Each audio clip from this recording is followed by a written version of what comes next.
Kung kaya pang madaan sa repair, yun talaga ang unang-unang option na pupuntahan natin, ano, siyempre para naman ay less yung gastos, no. Tulad po nito, nagre-repair po tayo ng bubong. Meron tayong mga tama na, yung mga butas-butas na yan, no. So matagal na tong problema. So ngayon, imbis na tayo ay bumili ng mga yero, kasi mapapamahal tayo, talagang unang-unang gawin ay repair. So ngayon, ang repairin natin, yung target kasi natin dito yung mga butas, ano.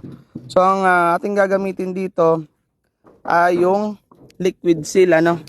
Yan, para siyang ano sa ano Volca seal, ano. So iba naman to, ano, sa ano to, sa Mondo liquid seal, no.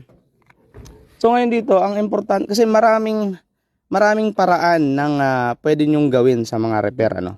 Pero kung meron naman kayong budget, bumili na kayo ng yero. Kung sakali man may problema kayo sa yero, di palitan nyo na.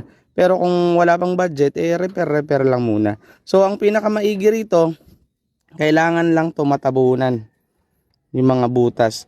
So ngayon dito, tatanggalin muna namin yung mga kalakalawang. Tapos ang ginawa namin dito ay, kasi total repair lang muna, pansamantala daw, lalagyan muna natin ng duct tape. Importante ma-duct tapean to. At lalagyan natin ng liquid seal. So